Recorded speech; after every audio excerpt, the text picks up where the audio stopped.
Radhe everyone, कैसे हैं आप सब लोग। और आज है मेरा हरतालिका तीज का व्रत। तो बस व्रत की चल रही है यहाँ पे तैयारी। शाम का भोग बन रहा है क्योंकि इस व्रत में रात में ही पूजा होती है। तो बस रात के भोग की तैयारी चल रही है। अभी समथिंग टाइम हो रहा होगा 4 बजे। तो 4 बजे से मैंने सारा खाना वगैरह बना लिया। घर मेरे हस्बैंड मेरे बच्चे के लिए मैंने खाना बनाया और फिर उसके बाद मैंने भोग की तैयारी की। तो मैं बहुत कुछ नहीं बनाती हूँ, मतलब थोड़ा बहुत जो बेसिक सा रहता है ना वही बनाती हूँ, क्योंकि इतना हो नहीं पाता। पहले तो मैं गुजिया पपैया वगैरह सब कुछ बनाती थी, लेकिन अब इतना नहीं हो पाता। बस अब आ गई हूँ मैं कमरे में। तो इस कमरे में करूँगी मैं अपनी पूजा की तैयारी। तो सबसे पहले लगाया मैंने यहाँ पे झाड़ू लगाया, पोछा लगाया और उसके बाद कर रही हूँ मैं अपनी पूजा की तैयारी। तो बस यहीं इसी जगह में पूजा करने वाली हूँ। तो थोड़ा थोड़ा करके मैंने काम कर लिया था ना, तो पूजा के टाइम मुझे इतनी हड़बड़ नहीं मची और मैंने आराम से तसल्ली से बैठकर पूजा की। क्योंकि एकदम जब काम पड़ता है ना तो वो थोड़ी सी दिक्कत हो जाती है। तो मैंने आराम से सारा काम कर लिया था। 4 बजे से मैंने अपना काम करना स्टार्ट किया और 8 बजे तक मेरा पूरा काम हो गया था।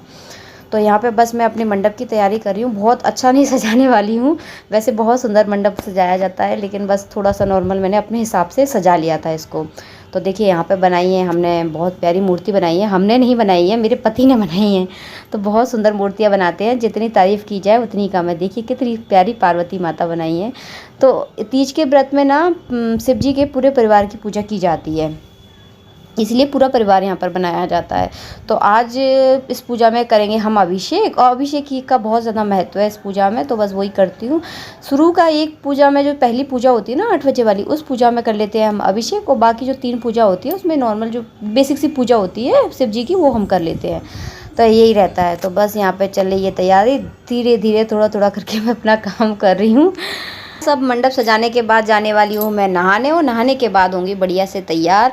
वैसे तो इस पूजा में बहुत बढ़िया से तैयार हुआ जाता है, लेकिन अब भूखे प्यासे और इतनी गर्मी रहती है इस टाइम की, मतलब हिम्मत नहीं होती है कि महंगी महंगी और भारी वाली साड़ियाँ पहन पाएँ हम। तो सिंपल सी सादा साड़ी निकालने वाली हूँ मैं, जो कि बिल्कुल सिंथेटिक साड़ी है, बिल्कुल सिंपल, जिसको मैं पूरी रात पहन सकती हूँ। वही साड़ी मैं इस व्रत में पहनूँगी। और बस हो गया मेरा मंडप तैयार। थोड़ी बहुत इसकी सजावट और रह गई है, वो मैं नहाकर आने के बाद करने वाली हूँ। तो देखिए सिंपल सी सिंथेटिक साड़ी निकाली है, जो कि रात भर मैं आसानी से पहन पाऊँगी। और ये निकाली है मैंने पायलें, और ये हैं बिछिया। नई पायलें पहनी जाती हैं इस व्रत में, और नए कपड़े, नई चूड़ियाँ जो भी आपके पास है। मेरे पास ये लाख के कंगन थे तो मैंने इनको निकाल लिया। आप चाहे तो चूड़ी भी पहन सकते हैं। लाख भी मतलब पूजा में बहुत ज़्यादा अच्छी मानी जाती है, लाख को बहुत ज़्यादा शुभ माना जाता है, इसलिए मेरे पास लाख के कंगन थे, इसलिए मैंने लाख के कंगन पहन लिया। व्रत का काम जल्दी स्टार्ट कर लिया ना, तो आराम से बैठकर मैं यहाँ तैयार हो रही हूँ। वरना मैंने कई बार ऐसा हुआ है कि मैं थोड़ा सा लेट स्टार्ट किया ना काम करना, तो बहुत हड़बड़ी में ढंग से तैयार भी नहीं हो पाती हूँ। तो आज भी मैं बहुत हाई फाई तैयार नहीं होने वाली। आप सोच रहे हो बहुत हाई फाई हो रही है, ऐसा कुछ नहीं है। सिंपल सादा सी तैयार होने वाली हूँ। मतलब पूजा के व्रत के बाद ऐसा रहता है कि कोई चीज़ उतारी नहीं जाती। तो मैं यहाँ पर वही सारे सामान पहन रही हूँ जिनको मैं उतारूँगी नहीं, इसलिए मैं सिंपल सादा चीज़ें पहन रही हूँ, नई चीज़ें पहन रही हूँ। तो सिंपल सादा जो चीज़ होती है जिनको पूरी रात आप आसानी से पहन सको, बीच पूजा में उतारा नहीं जाता, वो शुभ नहीं रहता। मतलब कोई भी चीज़ ऐसा नहीं है कि आप महंगे कंगन पहन लें फिर एक पूजा के बाद तो उसको उतार दे, तो वो गलत चीज़ रहती है, ऐसा नहीं करना चाहिए। इसलिए मैं यहाँ पर ऐसी चीज़ें पहन रही हूँ जिसको मतलब पूरी रात में आराम से पहनूँ, मतलब 2-3 दिन पहने भी रहूँ तो कोई दिक्कत नहीं है। तो ऐसी ही चीज़ें यहाँ पर पहन रही हूँ। और बिछिया ना बड़ा दिक्कत कर रहा था, बड़ी मुश्किल से बिछिया पहना है, अटक गया था बहुत ज़्यादा। और देखिए नई बिछिया नई पायलों में कितने प्यारे लग रहे हैं, हाथ बड़े सुंदर लग रहे थे। लगाने वाली हूँ मैं यहाँ पर नेल पेंट। तो रेड कलर की नेल पेंट तो पूजा में बड़ी बढ़िया लगती है। इस साड़ी का जो बॉर्डर था वो भी हल्का सा रेड था, तो मैंने सोचा चलो अब नेल पेंट और लगा दिया जाए। बहुत आपको बताऊँ मैं बहुत दिनों बाद नेल पेंट लगा रही हूँ। समथिंग 7-8 महीने मुझे आराम से हो गए हैं। मैंने नेल पेंट लगाने का मुझे बिल्कुल पसंद नहीं है, पता नहीं, शौक नहीं है, पसंद वाली बात नहीं, शौक नहीं है, मुझे अच्छा नहीं लगता मतलब नेल पेंट लगाना। 2-4 दिन तो टिकती है, उसके बाद अपने आप निकल जाती है, इसलिए मुझे अच्छा नहीं लगता नेल पेंट लगाना। बहुत कम लगाती हूँ, मतलब जब कोई त्यौहार वगैरह होते हैं ना जब भी लगाती हूँ। तो बस आज लगा लिया है नेल पेंट, और मतलब काफ़ी दिनों बाद लगाते हैं ना तो बढ़िया लगती है। अब बस हो गई हमारी पूजा स्टार्ट। तो मेरे हस्बैंड पंडित हैं तो वही करवाते हैं पूजा, और तसल्ली से आराम से बैठकर विधि विधान के साथ होती है हमारी पूजा। समथिंग इस पूजा में मुझे लगे होंगे 4 से 5 घंटे लग गए थे आराम से। पहली वाली जो पूजा थी 4 से 5 घंटे में हुई थी। तसल्ली से बैठकर हम लोगों ने पूजा की, और पूजा करने में जब भी मज़ा आता है जब वो तसल्ली से की जाए, हड़बड़ाहट में ना अच्छा नहीं लगता। तो बस आराम से बैठकर, ये बगल में जो मेरी बैठी है ना वो मेरी जेठानी है, वो भी तीज का व्रत करती है, तो हम दोनों साथ में बैठ के कर लेते हैं। कभी वो मेरे घर पर आ जाती हैं, कभी मैं उनके घर पर चली जाती हूँ, तो ऐसा एडजस्ट कर लेते हैं उस हिसाब से।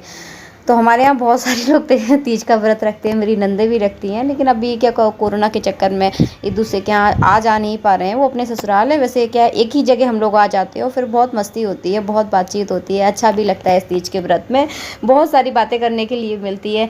थोड़ा बहुत भजन कर लेते हैं, उसके बाद थोड़ी बहुत बातें कर लेते हैं, जो होता है ना लेडीज़ों का काम बातें कराए बिना तो उनका पेट का पानी ही ना पचे। इस व्रत में क्या रहता है, रात की 4 पहर की पूजा होती है। तो जो हम जो पूजा कर रहे हैं ना, वो पहला पहर था, उसके बाद 2 3 4 मतलब 4 पहर की आपको पूजा करनी होती है। तो मतलब रात आसानी से कट जाती है। 1 से 2 हो जाए ना तो इतना दिक्कत नहीं आती है, और 2 3 4 5 जने हो तो बिल्कुल ही मालूम नहीं चलता कब सुबह हो, कब रात से सुबह हो गई। मैं क्या बोलने वाली हूँ, सुबह से रात।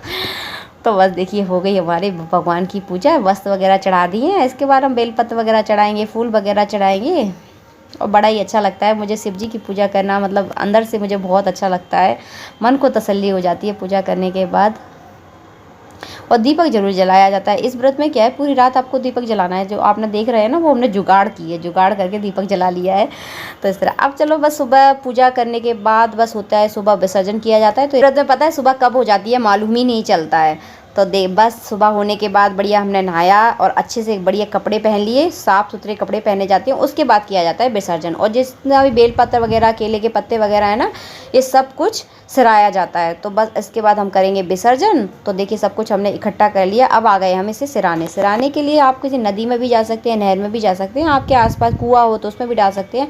हमारे आसपास है नहर, तो एक बगल में मंदिर भी था। तो जो अभिषेक का जो पानी होता है ना, वो पीपल के पेड़ में डाला जाता है, वो नदी में नहीं डालना है, वो पीपल के पेड़ में डाला हम लोगों ने। उसके बाद करेंगे, अब करेंगे हम मूर्ति का विसर्जन। तो हल्की बहुत पूजा भी की जाती है यहाँ पे। तो थोड़ा बहुत जो भगवान का, जो माता मैया का श्रृंगार लिया जाता है, चूड़ी पहनी जाती है, इन पर जो चूड़ी चढ़ी है ना, कुछ चूड़ी मैं उनको पहने रहने दूँगी, कुछ मैं पहन लूँगी। तो ऐसा किया जाता है, एक एक मूर्ति को उठा उठा के हम लोग विसर्जन करेंगे।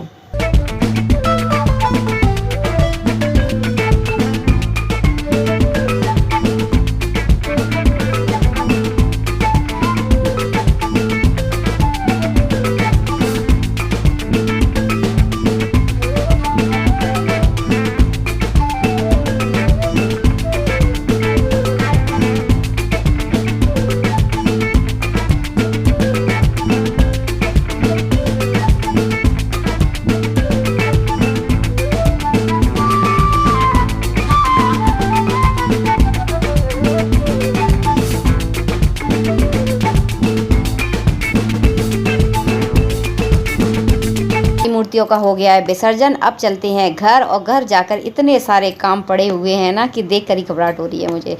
तो बस आज है गणेश चौथ, और गणेश चौथ को भी पूजा की जाती है। तो देखिए यहाँ पर मेरे पति पूजा कर रहे थे। यहाँ पर इस तरह देखिए पैर धुलाए जाते हैं। गणेश जी का जो बेसिक सा पूजन होता है वो हम करते हैं। मूर्ति हमने बनाई है, अपने घर पर ही बनाई थी। तो देखिए गणेश जी की भी हो गई है पूजा। और आप लोगों को कैसा लगा ये वीडियो गणेश चौथ और तीज का? थोड़ा थोड़ा सा मैंने, जितना मुझ पर हो पाया ना, मैंने थोड़ा थोड़ा सा शूट करके आपको इस वीडियो में दिखा रही हूँ। अगर वीडियो अच्छा लगा है ना, तो प्लीज़ आप वीडियो को लाइक कर देना। तो मुझे, आप जब वीडियो को लाइक करते हो ना, मुझे बहुत ज़्यादा खुशी होती है। अब मिलूंगी आपको मैं नेक्स्ट वीडियो में, जब तक के लिए Radhe Radhe. Thank you for watching, bye bye.